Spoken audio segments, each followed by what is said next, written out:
Next topic, short period goals. Long period goals means those goals which are common in all plans, means from first to from 12th plan, those goals which are common. And short period goals, those goals which changes time to time or which changes after 5 years. So short period goals, there are total 12 5-year plans. So first plan was launched in 1951, 1st April 1951 to 1956. First plan, first 5-year plan 1951 to 1956. And the main objective of first 5-year plan, number first, उस time जो हमारी agriculture थी वो बहुत ज्यादा कैसी थी, Britishers गए थे तो एग्रीकल्चरल सेक्टर था उसकी प्रोडक्टिविटी वगैरह बहुत ज्यादा लो थी, हमारा इंडस्ट्रियल सेक्टर बहुत ज्यादा लो था, इनकम का डिस्ट्रीब्यूशन इक्विटेबल नहीं था. तो फर्स्ट 5-year प्लान का जो मेन ऑब्जेक्टिव था, number first, development of agricultural sector. Number second, equitable distribution of income.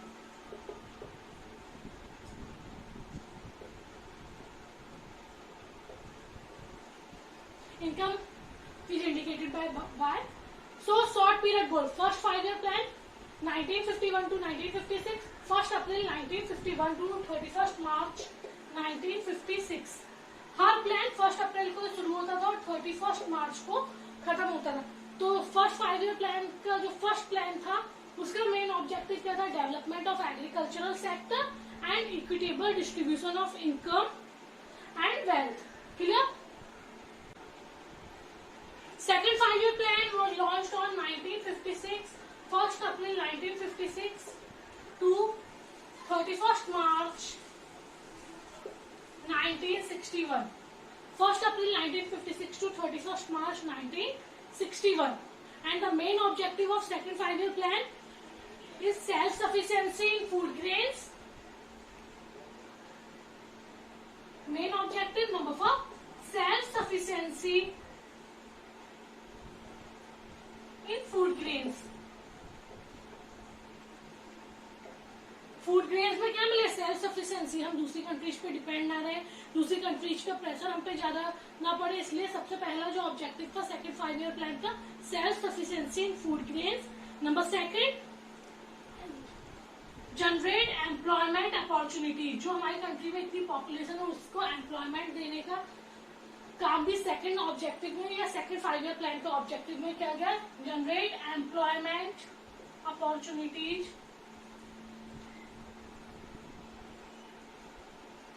And number third, reduce inequality.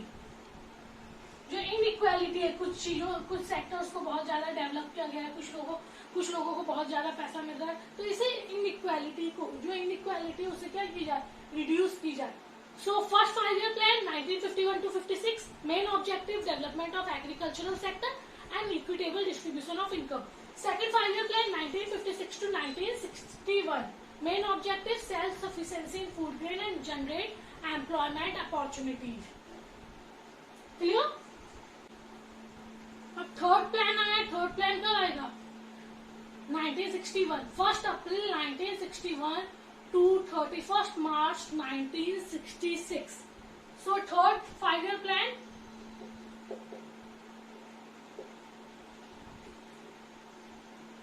First April 1961 to 31st March 1966, क्योंकि 5 साल का था तो 1961 to 1966.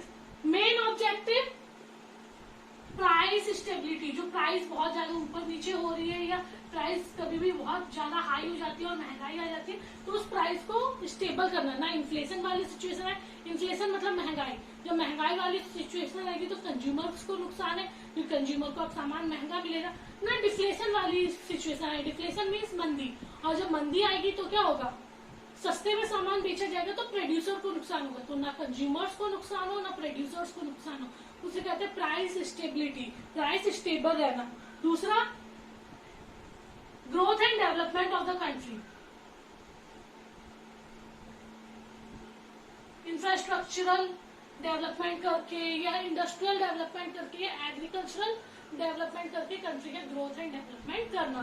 So third 5 year plan 1961 to 1966, main objective price stability and development of country और economic growth of a country. Clear? 3 5 year plan के बाद अब क्या आया? एनुअल प्लान आए 3, मतलब 15 साल के प्लान के बाद अब 3 एनुअल प्लान है। Annual plan means annual examination, जैसे आपका 1 साल में होता है एक बार, वैसे ही कुछ 1 साल के प्लान थे, उन्हें बोला गया एनुअल प्लान। जो कब शुरू हुआ? 1 अप्रैल 1966 में शुरू हुआ और 31 मार्च 1969 में खत्म हुआ। तो 3 एनुअल प्लान आए।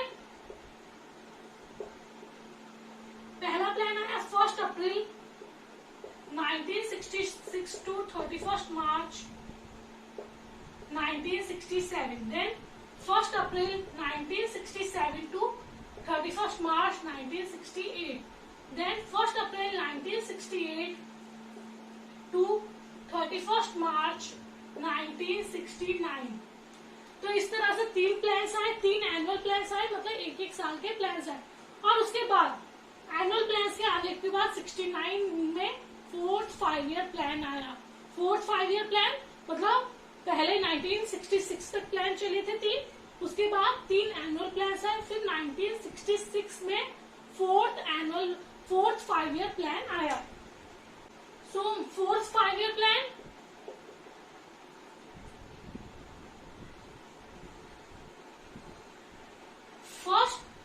अप्रैल 1969 to 31 मार्च 1974, 1969 to 1974 तक रहा। और इसका मेन ऑब्जेक्टिव था process of growth and development, मतलब जो कंट्री में ग्रोथ चल रही है और डेवलपमेंट चल रही है उसी को आगे बढ़ाना, साथ ही साथ price stability. Objective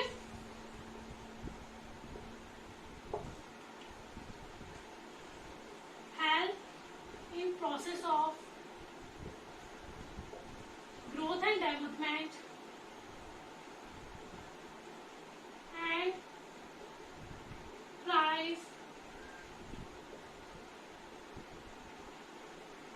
stability। Clear?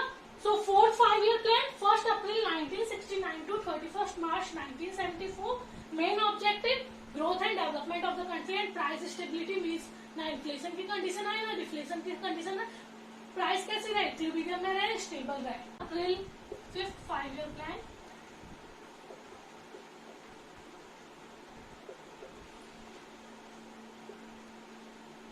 First April 1974 to 31 March 1979, 1 April 1974 to 31 March 1979। Main जो इसका ऑब्जेक्टिव था, जो पुअर सेक्शन है, वीकर सेक्शन थे, उनके स्टैंडर्ड को हाई करना या वीकर सेक्शंस के बारे में सोचना या लोगों के मतलब कंट्री के स्टैंडर्ड ऑफ लिविंग को हाई करना मेन मोटिव था 5th 5 ईयर प्लान का। इम्प्रूव स्टेटस और स्टैंडर्ड ऑफ वीकर सेक्शन, जो वीकर सेक्शन में जो कैपेबल ना हो जा रहे हैं, जो ज्यादातर लैंडलेस लेबरर्स, वर्कर्स और फार्मर्स, ये सारे लोग आ जाते हैं, आर्टिसंस, ये सारे के सारे लोग आ जाते हैं वीकर सेक्शन में। इम्प्रूव स्टेटस और standard of weaker sections of society. तो जो 5th 5 ईयर प्लान था उसका मेन ऑब्जेक्टिव था बस स्टैंडर्ड ऑफ लिविंग हाई करना, जो वीकर सेक्शन है, जो लोग ज्यादा कैपेबल नहीं है उनका। फिर 6th 5 ईयर प्लान नहीं आया, पहले एक एनुअल प्लान आया, मतलब 1979 to 1980 में 4th एनुअल प्लान आया। 3 एनुअल प्लान पहले आ चुके थे 1-1 साल के, और 4th एनुअल प्लान कब आया? 1 अप्रैल 1979 to 31 मार्च 1980। देन आपका आया 6th 5 year plan 1 April 1980 to 31 March 1985। So main objective क्या था 6th 5 ईयर प्लान का?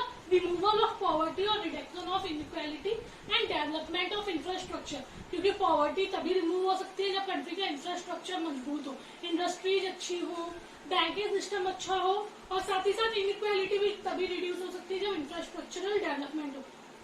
सो 6 5-year प्लान के main objective removal of poverty, reduction of inequality and development of infrastructure.